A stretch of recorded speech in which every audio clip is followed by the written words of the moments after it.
Sénateur Cruz, vous avez la parole.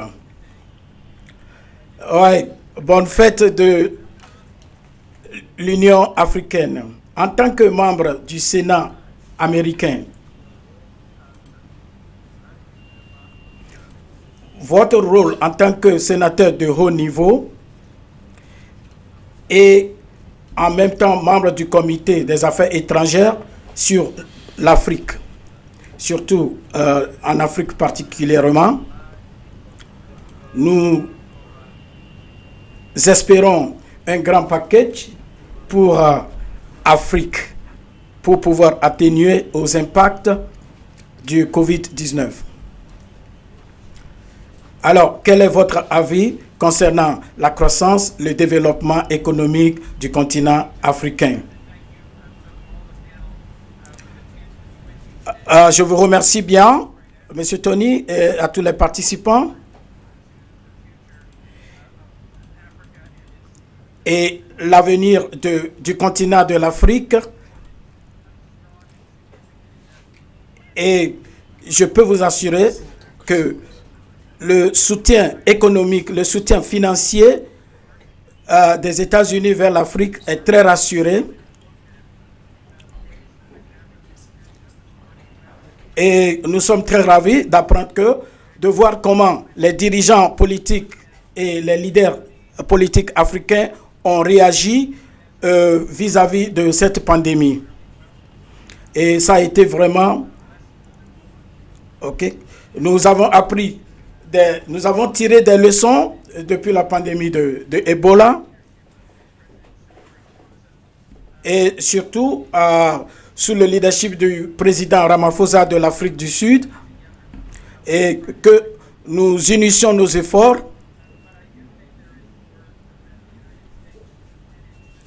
et je pense que les États-Unis doivent faire en plus. Et dès que nous recouvrons de cette pandémie, nous pensons au succès d'un vaccin. Et dès que ce vaccin est disponible, nous le ferons disponible à tous les pays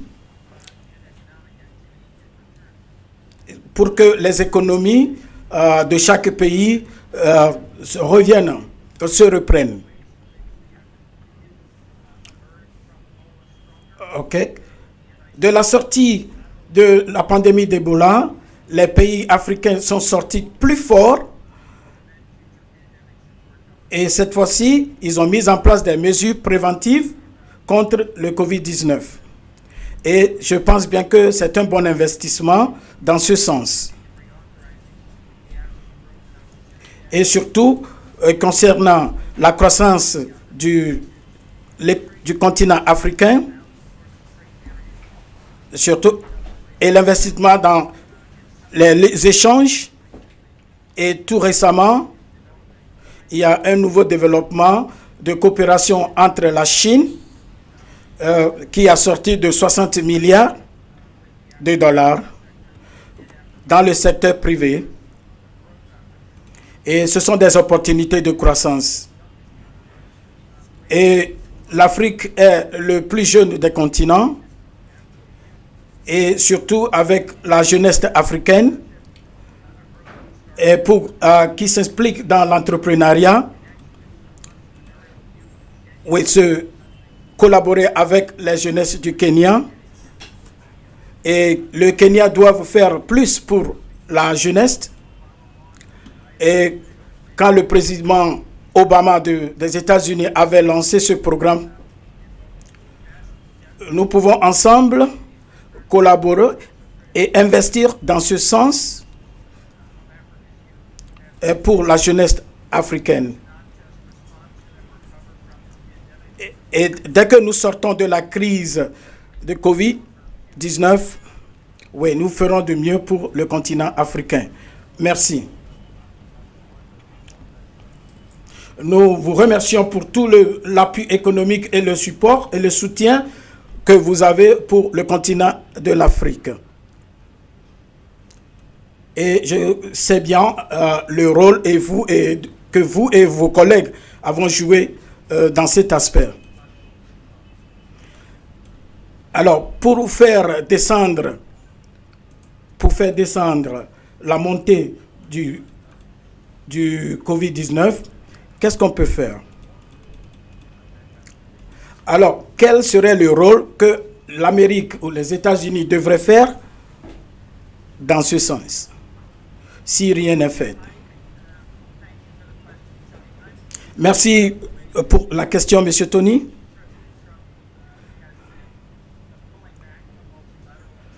Le président Trump essaie de se retirer un peu des relations multilatérales.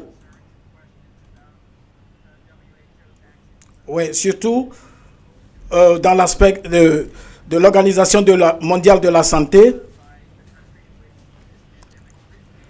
Oui, surtout au niveau du pays d'où fait l'origine de cette pandémie. Et que les pays se réunissent, surtout en vaccin, et certains organismes comme l'Organisme mondial de la santé, pour que cela jouisse d'un effort global et que tous les pays du monde entier luttent contre cette pandémie. Et l'Amérique joue aussi bien son rôle. Et surtout, au niveau des équipements médicaux, nous avons répondu à cette demande. Et c'est vraiment important.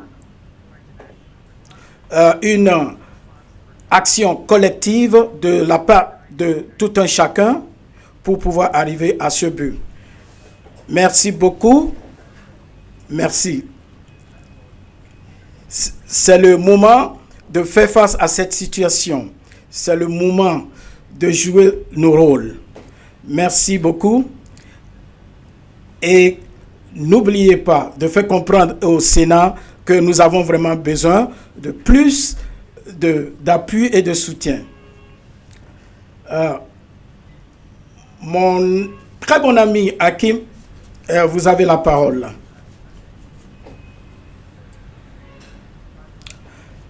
Monsieur Hakim est un partenaire très reconnu. Nous avons collaboré ensemble pour autonomiser plus de 100 000 jeunes Africains à travers 54 pays du continent de l'Afrique. Et nous avons l'avis que la jeunesse africaine en a vraiment beaucoup besoin. Et je suis sûr que tous nos travaux que nous avons faits ensemble a eu un impact positif sur la jeunesse africaine. Par la fourniture de formations d'entreprises sur tout le continent africain. Hakim, je voudrais vous poser cette question. Je suis très content de participer à cette table ronde que vous avez organisée. Quelles sont les opportunités en tant que partenaire peut montrer comme partenaire? Monsieur Tony, merci bien de m'avoir donné la parole. Oui. Et le fait de reconnaître le fait que la jeunesse du continent africain, nous voulons que les jeunes de l'Afrique surmontent tous les défis auxquels ils font face. Et maintenant, voilà l'impact qui nous donne l'opportunité, comme les Nations Unies et comme tous d'autres organismes, pour mitiguer contre les impacts négatifs du Covid-19.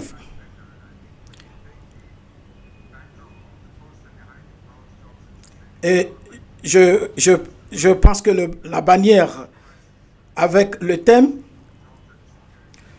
les emplois et la sécurité d'emploi est très important. Et surtout, quand vous voyez l'avenir de la jeunesse, il faut qu'il y ait plus d'emplois, mais aujourd'hui, les relations d'emploi ne permettent pas aux gens de vivre tel comme ils veulent et les gens perdent leurs revenus. Et voilà, ça devient un vrai défi pour la population. Et quelles sont les solutions surtout pour les transferts d'espèces? Et avec le transfert des espèces, nous pouvons faire beaucoup de choses.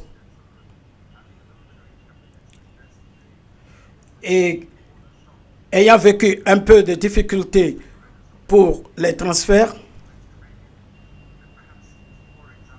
et peut-être il y a beaucoup d'exemples, vous pouvez continuer. Le système sanitaire, et soyons francs que le système de la santé manque des services essentiels à sa population.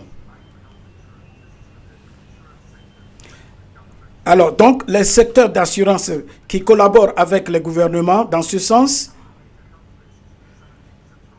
peuvent faire la couverture dans un grand élan pour éviter les impacts négatifs à cause de la crise.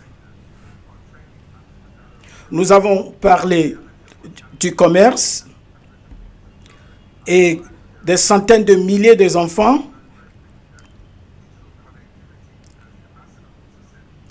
comme vient de le dire l'ambassadeur, pour la connectivité à tous les jeunes sur l'Internet pour les permettre. Nous avons également besoin d'investissements dans le secteur privé, surtout au niveau de la communauté internationale. Et cela fait un point fort. Nous avons appris beaucoup de choses au cours des années. Alors, comme toutes les nations à travers le monde l'ont vécu. Alors, la structure politique de chaque pays se différencie. Alors, que jamais nous n'avons pas expérimenté ce genre de pandémie. Alors, voilà les réponses. Alors, donc, l'Organisation de la Santé mondiale de la santé, et comment nous pouvons collaborer ensemble pour s'assurer du développement économique. Et surtout pour avoir la perception des gens et comment adresser la pauvreté et que l'Afrique nous a démontré dans plusieurs aspects. Merci. J'aime cela. Sans perdre de temps, je passe la parole à professeur, le PCA de Afreximbank. Au nom du secteur privé de l'Afrique, l'intervention de 3 milliards de dollars a été portée comme soutien pour supporter et atténuer l'impact de cette pandémie. De l'approbation et le processus, cette intervention est le genre de type dont on en a besoin en ce moment critique et pour voir comment l'impact direct sera mitigé. Je voudrais vous poser cette question. à votre avis, quelles sont les mesures? Que pensez-vous que nos gouvernements peuvent mettre en place, surtout comme telle que la décision que Afrique-Islam a fait? Merci beaucoup, M. Tony. La pandémie nous a démontré à travers le continent, notre continent, de ne pas seulement se destiner sur la structure, mais aussi aider à gérer l'événement tel qu'on a eu aujourd'hui. Là où nous sommes aujourd'hui, nous sommes en période de crise. Mais il y en a beaucoup de cas où plusieurs gouvernements n'ont pas été prêts pour gérer cette situation. Ils ne sont pas prêts en mesure d'être préparés pour faire face à la crise. Si vous me posez la question comme quelle est la priorité de nos gouvernements, à mon avis, je pense que ce serait la priorité de tous les gouvernements d'exécuter, si jamais il y a un doute, pour l'exécution, que nos leaders sont de manière courageuse, ont mis en place des mesures ou des structures. Cette pandémie du Covid-19 nous a montré le chemin pour bien diriger nos pays. Et par la suite, nous pouvons développer et construire une meilleure Afrique. Et c'est la première fois que nous pensons à un meilleur dynamisme du continent africain.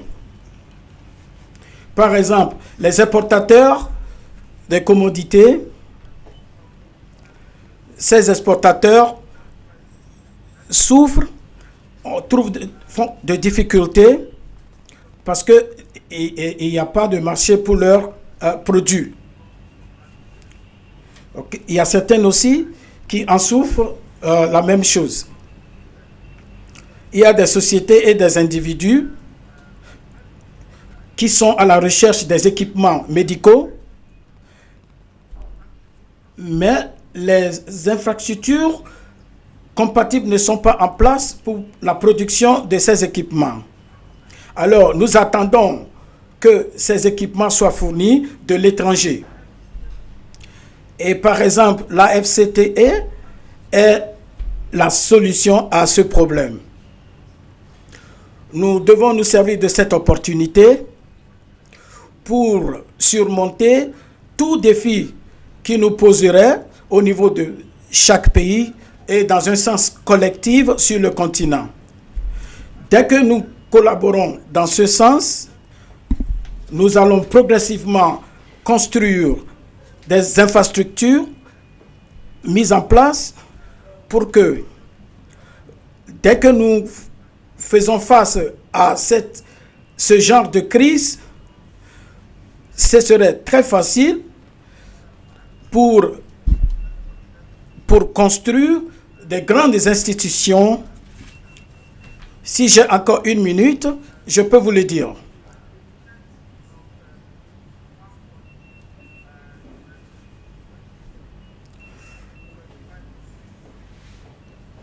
Le décaissement de 2 milliards pour le PIB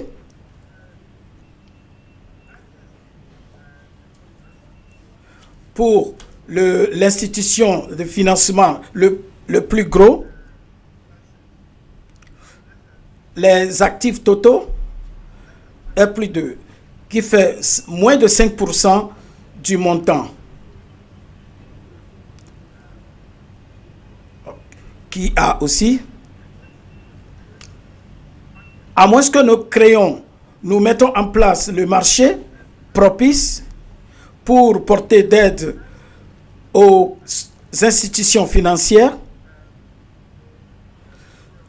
nous resterons toujours vulnérables à ce genre de situation dont nous faisons face,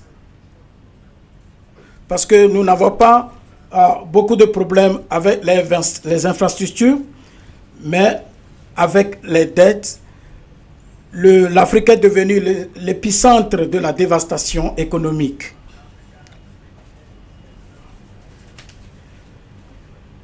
L'Afrique est devenue l'épicentre de la pandémie. Les organisations multilatérales ont fait appel d'aide au secteur. Quelles sont les mesures durables auxquelles vous pensez concernant l'accumulation des dettes?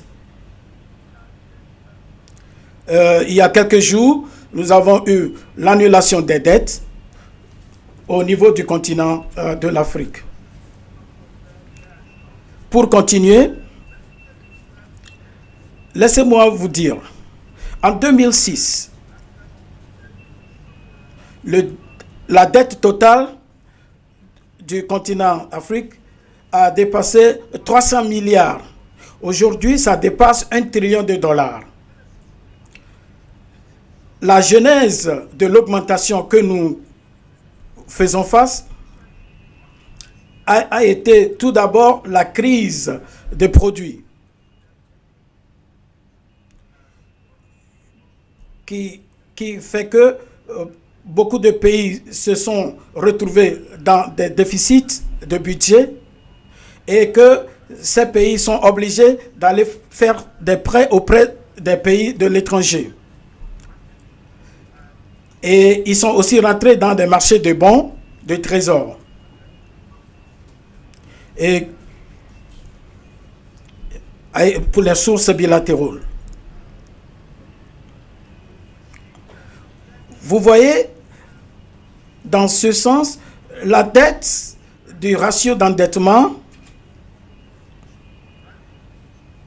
les pays ont eu des pays fiscaux à cause des devises étrangères. Donc, si vous voulez trouver une solution, vous allez vous retrouver dans une situation où nous ne dépendons plus sur les produits. Là, nous serons obligés de créer ou de reconstruire une économie dynamique et le genre des produits et des services qui ne sont pas vulnérables, comme l'a expérimenté certains pays de l'Afrique. Ça, c'est la solution. D'autres choses à faire est de développer une infrastructure domestique. Et dans certains pays, nous avons les bourses. Et certains pays qui ne disposent pas des structures de financement très solides. Donc, nous avons besoin d'un système de finance économique solide pour le développement. L'Afrique n'en dispose pas. Si nous disposons d'une source domestique, nous n'allons plus dépendre auprès de l'étranger. Si le prix des produits sont à la baisse, nous serons obligés de faire des prêts. Donc, mon avis est que nous fassions développer une infrastructure mise en place. Merci beaucoup, professeur Amman.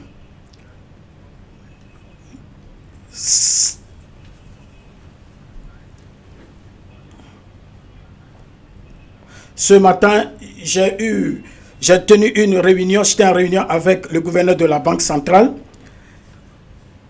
Et tout à fait exactement, voilà ce dont il a partagé avec moi. Qu'au XXIe siècle, voilà ce dont nous avons besoin. Aujourd'hui,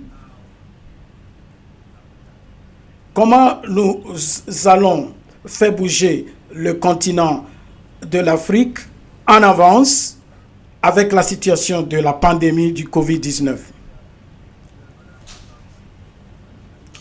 Le Comité international de la Croix-Rouge est un partenaire de la fondation de Tony Elumelu et ensemble, nous avons collaboré pour porter soutien à la région du Nord-Est. Et aujourd'hui, comment le Comité international de la Croix-Rouge, quoi de plus nous pouvons faire pour pouvoir faire face à la pandémie de la crise du Covid-19. On ne parle pas de poste. Et comment nous pouvons nous assurer que cela ne se reproduise plus? J'aimerais dire que ce que nous avons fait avec le passé aura un effet vraisemblablement dans l'avenir. Et beaucoup de populations ont été touchées par cette pandémie. Et malheureusement, les enfants, les femmes, les gens du 3e âge qui sont fragiles et on n'en a plus de moyens alternatifs pour pouvoir atténuer à cette situation de crise. Mais ici, M. Tony, je suis très convaincu que nous pouvons franchir la barrière pour sauver les vies.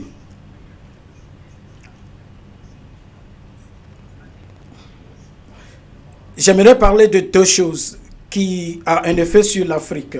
Tout d'abord, il y a déjà cette discussion qui est en cours. Le système de la santé publique, le système sanitaire,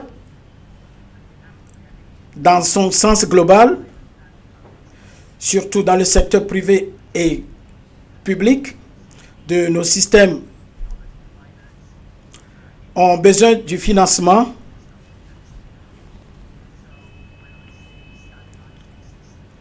Et donc, si je parle de la stabilisation du système, je parle à travers les expériences, à travers ce secteur, pour pouvoir stimuler un bon déroulement du système sanitaire. Et surtout dans des situations de pandémie, il est également la reconnaissance, surtout lors de la pandémie d'Ebola. Donc nous avons besoin d'un système sanitaire robuste, oui, et aussi des infrastructures mises en place. Par exemple, vous lancez un projet pilote pour financer pour le système sanitaire Ngoban. L'approche de notre système. Et le second, donc nous avons collaboré dans le passé et nous devons continuer à collaborer dans l'avenir. Et surtout dans le multidéveloppement de l'Afrique. Moi, je pense que là où notre intérêt est, M. Tony Elumelu et moi-même, nous en avons parlé plusieurs fois et nous avons besoin de ces secteurs privés pour appuyer et soutenir nos projets, pour collaborer l'innovation que nous avons utilisée dans le passé. Et cela devient quelque chose de perpétuation selon ce qui est hors de la dépendance pour les emplois. Et cela passe par un processus très complexe. Et ils en ont vraiment besoin. Il y a 3 mots pour illustrer la situation. La localisation d'emploi lors de la pandémie est accélérée, est très important au continent Afrique. Deuxièmement, le mode virtuel, Monsieur Tony, il est le pilier plus... Et il joue bien son rôle en tant que responsable dans ce secteur, dans tout le continent de l'Afrique. Dans ma maison, je suis entouré par des femmes. Ma femme, et mes enfants et mes sœurs. Et même au travail, tous mes collaboratrices sont des femmes. Je vous remercie bien une fois encore. Je voudrais vous poser une question, mais je pense que vous avez déjà répondu à cette réponse. Nous pouvons avancer. Monsieur Ben Yamer, vous avez la parole. En tant que représentant du secteur privé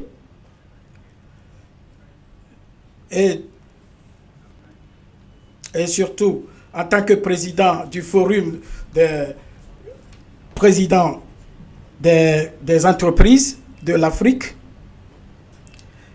et je pense que ce forum est en train de prendre effet. Quel est le soutien dont a besoin le secteur privé pour propulser le développement économique du continent? Merci, Monsieur Tony. Je voudrais bien que vous fassiez un retour derrière et comment faire monter le continent africain au prochain, à la prochaine étape. Voilà cette citation. Voilà. Cette crise ressort d'une accélération très grotesque et aussi de changements dans le secteur privé et aussi envergure de la digitalisation pour pouvoir atteindre 2 objectifs principaux. Le premier, c'est de créer de nouveaux revenus pour le secteur avec un module qui vont propulser les revenus pour créer énormément d'emplois. Et le second objectif, que nous pouvons atteindre avec cette crise sanitaire, c'est l'autosuffisance. C'est l'autosuffisance.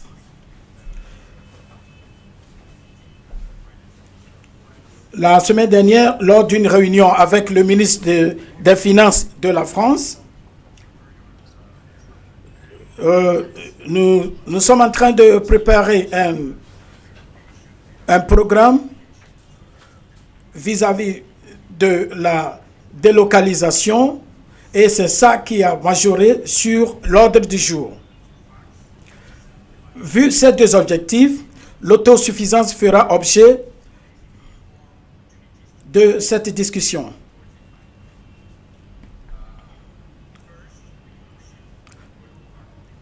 Tout d'abord, nous devons retourner au développement d'une économie domestique. Nous avons un avantage compétitif, comme vient de le dire le professeur Rama, qu'en tant qu'institution bancaire, vous avez fait la promesse dans le secteur. Cela, c'est la première opportunité dont nous avons. La seconde opportunité, c'est ce qui est lié à cette situation actuelle. La production au niveau de l'Afrique, c'est à 2%.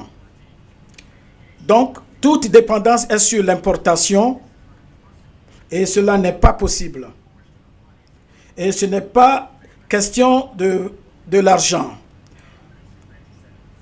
Par exemple, le Bangladesh qui produit plus de 97% dans le secteur de la santé publique.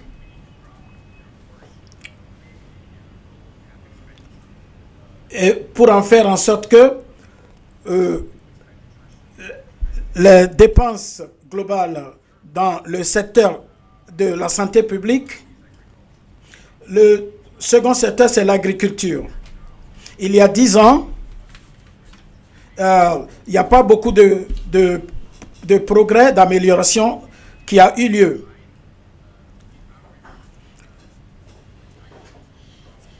Et moyennement, les produits agricoles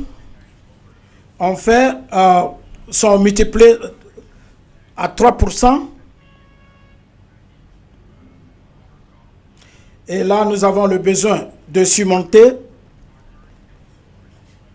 les agriculteurs. Et le tout dernier est l'investissement dans la structure de digitalisation. Et il y a beaucoup d'opportunités qui se présentent dans ce secteur. Je parle de le Congo 360, le Forum du Kenya et le Forum du Maroc, pour que les gouvernements investissent et que les gouvernements investissent dans le capital humain, dans les ressources humaines, pour la 4e révolution qui s'annonce. Tout ce dont nous avons besoin,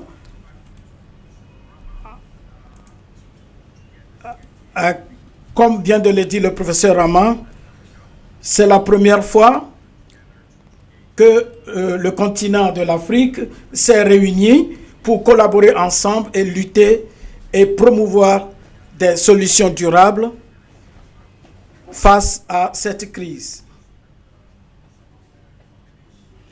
Et que la plupart des politiques mises en place pour résoudre ces problèmes, et c'est vraiment quelque chose d'important que nous devons réaliser.